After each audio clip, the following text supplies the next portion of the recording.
बिस्मिल्लाहिर्रहमानिर्रहीम। अस्सलाम वालेकुम नाज़रीन, आप यूट्यूब चैनल देख रहे हैं। मैं इमरान ख़ान हूँ। ये इम्पॉर्टेंट है ख़बर। चीनी वज़ीर दिफ़ा ने दो बड़े अहम दौरे किए हैं और इन दौरों को अगर आप इमरान ख़ान साहब के, वज़ीर आज़म पाकिस्तान के, ISI के हेड क्वार्टर के दौरे के साथ मिलाकर देखें और फिर जो एक हफ़्ता पहले कोर कमांडर्स की मीटिंग हुई है उसको इसके साथ जोड़ें और आलमी वाक़यात को साथ मिलाएं तो फिर आपको समझ आती है कि ख़ित्ते में होने क्या जा रहा है। मैं सबसे पहले जो चाइनीज़ वज़ीर दिफ़ा हैं उनका नाम है वाई फेंगी, इनके जो दौरे से आगाज़ करता हूँ। सबसे पहले ये गए काठमांडू, नेपाल में। देखिए, नेपाल वो मुल्क है जो चीन और भारत के दरमियान में है। भारत के साथ इसके बड़े पुराने ताल्लुकात हैं और बड़े मिसाली ताल्लुकात रहे हैं, लेकिन 2015 में नरेंद्र मोदी की कुछ गलतियों की वजह से नेपाल भारत के कैंप से निकलकर चाइनीज़ कैंप में जा रहा है। चाइनीज़ सदर जो हैं शी जिनपिंग, उन्होंने गुज़िश्ता साल एक दौरा भी किया था नेपाल का और नेपाल को बहुत ज़्यादा पैसा दिया है, बहुत ज़्यादा इमदाद दी है। और इसके अलावा जो उनका बेल्ट एंड रोड का एक मंसूबा है उसके अंदर उन्होंने शामिल किया है नेपाल को और अरबों डॉलर वहाँ पे खर्च कर रहे हैं। वहाँ पे बहुत बड़ा इंफ्रास्ट्रक्चर बना रहे हैं और नेपाल को साथ ही साथ ये कहा कि आप लैंड लॉक कंट्री नहीं है बल्कि आपको लैंड लिंक करेंगे हम चीन के साथ, तो आपका इन्हिसार भारत पे नहीं रहेगा। यानी नेपाल को पेट्रोल चाहिए होता है, दीगर बहुत सारी चीज़ें चाहिए होती हैं और समंदर तक अगर एक्सेस चाहिए तो वो मजबूर है कि उसको भारत का दरवाज़ा खटखटाना पड़ता है। लेकिन अगर उसके ताल्लुकात चीन के साथ अच्छे हैं तो फिर वो पाकिस्तान के ज़रिए से, चीन के ज़रिए से अपनी ज़रूरियात पूरी कर सकता है और चीन के साथ उसके बड़े शानदार ताल्लुकात हो गए हैं। अब ये दौरा बड़ा इंपॉर्टेंट था और भारत ने इस पर बहुत नज़र रखी हुई है। जब भी कभी चीन और भारत के दरमियान हालात ख़राब होते हैं तो नेपाल बहुत इंपॉर्टेंट हो जाता है, क्योंकि इस खित्ते में जो लड़ने की सलाहियत है वो नेपालियों में है। जो उनकी गोरखा रेजिमेंट है वो लोग वहाँ बड़ा शानदार तरीके से लड़ते हैं, क्योंकि वो ऊंची ज़मीन पर रहने के आदी हैं। वो कम ऑक्सीजन के अंदर तेज़ी से मूव कर सकते हैं और वो फ़ौजी भी बहुत अच्छे हैं। तो ये जो नेपाली फ़ौजी हैं ये बड़े अहम होते हैं और ये इसी महीने नवंबर के पहले हफ्ते में, यानी अब जब मैं आपसे बात कर रहा हूँ तो नवंबर ख़त्म हो रहा है, लेकिन नवंबर के पहले हफ्ते में जो आर्मी चीफ हैं भारत के MM नरवाने, वो 3 दिन के लिए नेपाल के दौरे पर गए थे और उन्होंने बहुत ज़्यादा मुलाकातें की थी और कोशिश की थी कि भारत के साथ जो नेपाल के ताल्लुकात ख़राब हैं वो ठीक हो जाएं। लेकिन उनके वो 3 दिन के दौरे के ऊपर ये जो 1 दिन का दौरा है चीनी वज़ीर दिफ़ा का, जो एतवार वाले दिन हुआ है, वो भारी पड़ गया है। चीनी वज़ीर दिफ़ा अपने 21 रुकनी वफ्द के साथ नेपाल गए हैं। उन्होंने वहाँ के जो आर्मी चीफ हैं उनसे मुलाकात की, वज़ीर आज़म से मुलाकात की, वज़ीर दाखिला से मुलाकात की और वज़ीर दिफ़ा भी उनके वज़ीर आज़म ही हैं। तो उन्होंने उनसे दिफाई मामलात के ऊपर कोऑपरेशन और अनाउंस किया। ऐसा नहीं है कि अनअनाउंस्ड है। यहाँ इस दौरे की खासियत यह है कि उन्होंने इस बात को अलल ऐलान कहा कि हम इनके साथ दिफाई मामलात में मज़ीद ताउन के लिए आए हैं और एक दूसरे के दिफा में एक दूसरे के साथ ताउन करेंगे। तो चीन को अपने दिफा में जब भी नेपाल की ज़रूरत होगी तो वो इंडिया के ख़िलाफ़ ही होगी, और जब नेपाल को जब भी चीन की ज़रूरत होगी तो वो इंडिया के ख़िलाफ़ ही होगी, क्योंकि नेपाल के साथ किसी तीसरे मुल्क का बॉर्डर ही नहीं लगता, या इंडिया या चीन है। तो नेपाल अगर चीन के साथ अपने ताल्लुकात बनाएगा तो इंडिया के ख़िलाफ़ ही बनाएगा ना, और अगर चीन नेपाल के साथ ताल्लुकात बनाएगा तो इंडिया के ख़िलाफ़ ही बनाएगा। तो दिफाई ताउन जो उन्होंने आपस में बढ़ाया है उससे साफ जाहिर हो रहा है, और भारत के अखबारात की बेचैनी, भारत की मीडिया की बेचैनी ये बात साबित कर रही है कि नेपाल और चीन के बीच में कुछ ऐसा तय पाया है जिससे भारत के लिए मुश्किलात बढ़ेंगी। मुश्किलात किस तरह की हो सकती हैं? यानी नेपाल की सरजमीन को भारत इस्तेमाल करता है चीन के खिलाफ, वो नहीं कर पाएगा। नेपाल के फौजियों को इस्तेमाल करता है, वो नहीं कर पाएगा। नेपाल की उस सरजमीन को चाइनीज़ इस्तेमाल कर सकेंगे भारत के खिलाफ, ये एक नई चीज़ होगी। तो ये मुश्किल पैदा हो जाएगी। और लिम्पियाधुरा का इलाका, काला पानी का इलाका, ये वो लिपुलैक का इलाका, ये वो सारे इलाके हैं जो नेपाल ने इंडिया से वापस लेने हैं। 3 इलाके मैंने आपको बताए, लिम्पियाधुरा, लिपुलैक और काला पानी।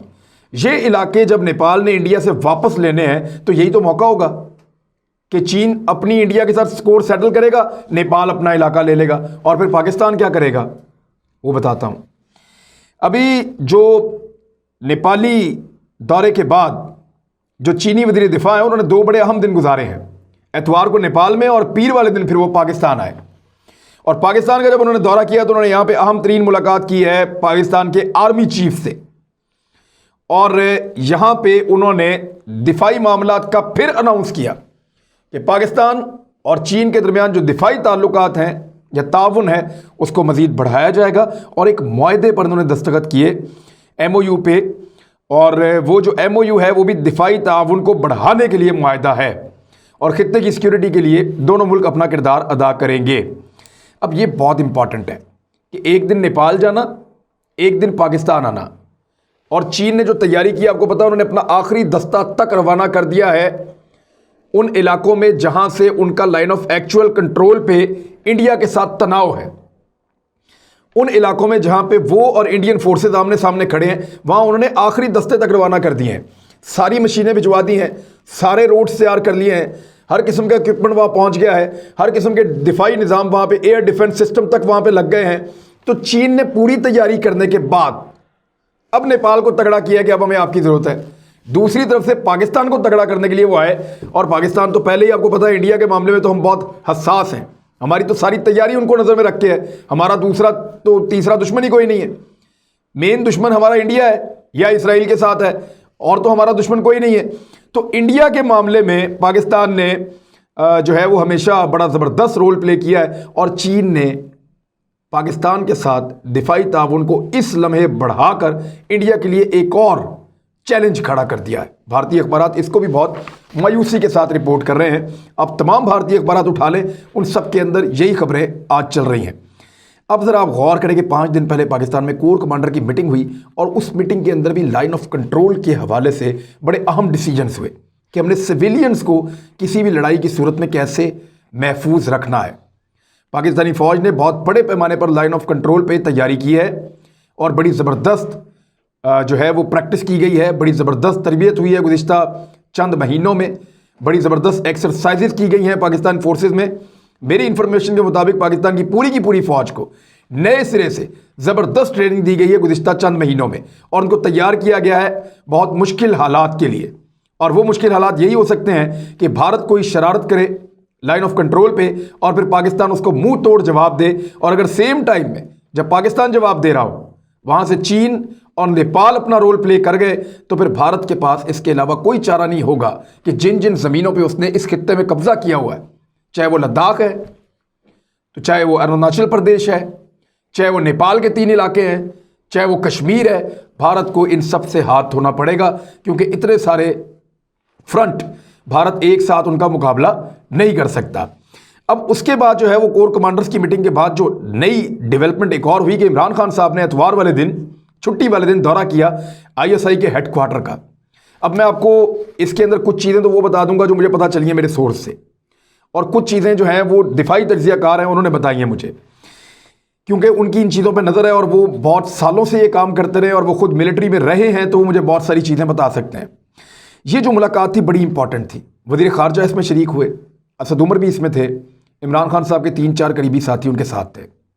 दूसरी जानिब joint chief of staff committee general Nadeem Raza, बहुत important, army chief general Qamar Javed Bajwa, air chief यानी जो फ़ज़ाइया के चीफ हैं एयर मार्शल मुजाहिद अनवर खान, वो भी air chief marshal, naval chief admiral Amjad Khan Niazi, यानी फ़ज़ाइया के, बड़ी फ़ौज के और नेवी के तीनों के चीफ मौजूद थे।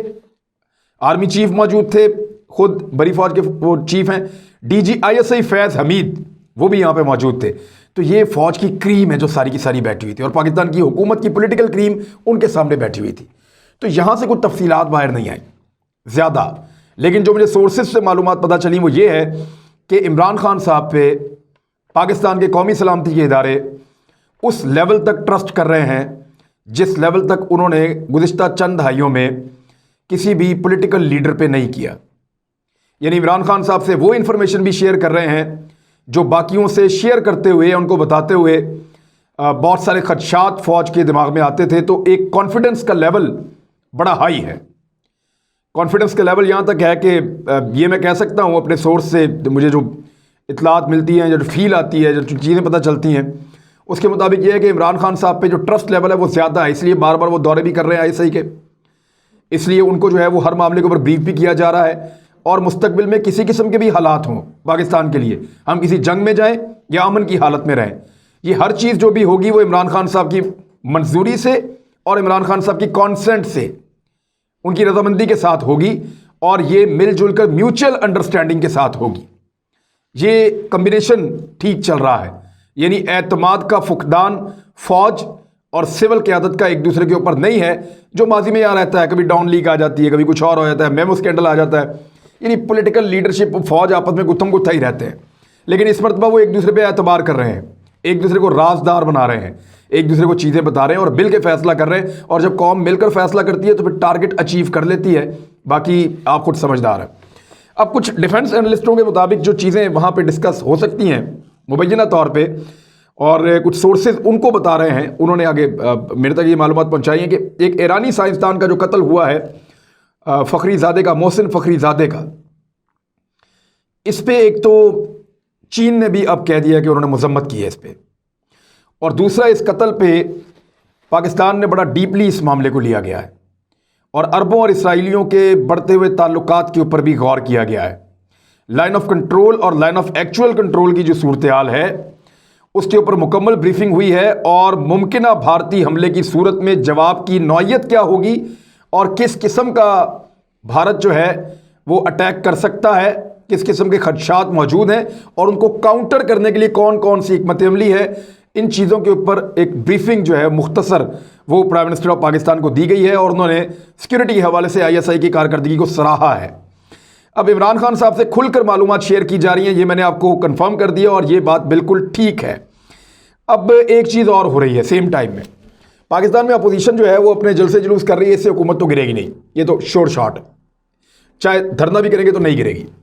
और ये हुकूमत इसलिए नहीं गिरेगी क्योंकि हुकूमत गिराने के लिए कोई सॉलिड मूवमेंट चाहिए और इदारों की सपोर्ट चाहिए होती है। पाकिस्तान में ऐसे हुकूमत गिरती रही है, या तो पूरा पाकिस्तान बाहर आ जाए, वो हो नहीं रहा, तो हुकूमत तो नहीं गिर रही, लेकिन अपोजिशन के जुमलों का फ़ायदा भारतीय मीडिया उठा रहा है। आज अगर आप भारतीय मीडिया उठाएं तो मरीम नवाज़ का एक बयान है जो सारे भारतीय मीडिया ने कोट किया कि इमरान खान को चाहिए कि ISI फ़ोन टेप कर रही है, उनकी इंक्वायरी करे और उनसे पूछे कि वो क्यों करते हैं ऐसा। अब ये भारतीय तमाम अखबारात ने अपनी हेडलाइन बनाई है कि पाकिस्तान की ISI खुफिया एजेंसी जो है वो फ़ोन टेप कर रही है। मरीम नवाज़ साहिबा को इसके ऊपर एक एतराज़ है और वो इसके ऊपर ब्लेम कर रही हैं इमरान खान साहब को और उनकी हुकूमत को, और उनके स्टेटमेंट जो है उनको ज़्यादा। और मैं आपको यहाँ तक बताऊँ कि भारतीय अखबारात ने लिखा कि Imran and Bajwa gang visited ISI headquarter, यानी उन्होंने बताया कि ये गैंग है, तो वो वही ज़बान इस्तेमाल कर रहे हैं जिस किस्म की ज़बान हमारी अपोजिशन इस्तेमाल कर रही है। तो इस वक्त उनके पास ऐसा कोई चारा नहीं है, ऐसी कोई सपोर्ट नहीं है भारत के पास सवाए पाकिस्तान की अपोजिशन की, जो एक दूसरी लाइन लिए हुए है। और मैं नहीं कहता कि वो कोई गद्दारी कर रहे हैं या वो कोई मुल्क के ख़िलाफ़ साजिश कर रहे हैं, लेकिन इस वक्त जो सिचुएशन है उसमें मेरे ख्याल में ये सूट नहीं करता पाकिस्तान को। और अगर तो उन्होंने हुकूमत गिरानी है तो इस्तीफे दें और हुकूमत गिर जाएगी, लेकिन वो इस तरफ भी नहीं जा रहे, वो हालात को ख़राब कर रहे हैं, हालात को उस नहज पर लेकर जा रहे हैं जहाँ पे हुकूमत चाहे गिरे या ना गिरे, मुल्क जो है वो मुश्किल से दो चार हो जाए। अब इस वक्त इन सारी चीज़ों को आप मिलाकर देखें, चीनी वज़ीर दिफा का नेपाल का दौरा बड़ा मानी खेज है, अगले दिन पाकिस्तान का दौरा, पाकिस्तान में कोर कमांडर मीटिंग, वज़ीर आज़म का अपने अहम तरीन लोगों के साथ ISI के हेडक्वार्टर का दौरा और वहाँ पे मिलिट्री की सारी क़यादत का मौजूद होना, naval chief, air chief, army chief और chief of joint staff, joint chief of staff committee DGISI, ये बहुत इम्पॉर्टेंट है, बहुत इम्पॉर्टेंट है और इसकी बड़ी सिग्निफिकेंस है। देखना यह है कि आने वाले दिन में ये जो इवेंट्स हो रहे हैं ये किसी तूफ़ान का पेश खैमा है, क्योंकि मुजाहिदीन की जानिब से जो खबरें आ रही हैं वो बहुत गर्म हैं। इस वक्त मकबूजा कश्मीर में मुजाहिदीन ने अपने हमले बहुत तेज़ कर दिए हैं। रोज़ाना की बुनियाद पर जैसे जैसे सर्दी बढ़ रही है वो भारतीय फ़ौजी काफ़िलों के ऊपर अटैक कर रहे हैं, अपने टारगेट अचीव करने की कोशिश कर रहे हैं, जबकि उसके बदले में भारतीय फ़ौजी वहाँ जंगलात में और दूर दराज पहाड़ों पर मौजूद लोगों के कच्चे मकानात को गिरा रहे हैं ताकि मुजाहिदीन को अगर कोई सपोर्ट मिल रही है तो वो ना मिल सके। तो वहाँ पे भी एक जंग ऑलरेडी शुरू हो चुकी है। देखना यह है कि भारत ऐसी कौन सी गलती करता है जिसके बाद कोई फैसला कुन मरहला आता है। ये वीलॉग ख़त्म करने से पहले मैं वही ख्वाहिश का इजहार करूँगा जैसे हम काराबाग के लिए करते थे अज़रबैजान और आर्मीनिया के दरमियान लड़ाई में, कि अल्लाह ताला कश्मीरियों को आज़ादी की सुबह नसीब फरमाए। आमीन। अपना ख्याल रखिएगा, अपने इस चैनल का भी। अल्लाह हाफिज़।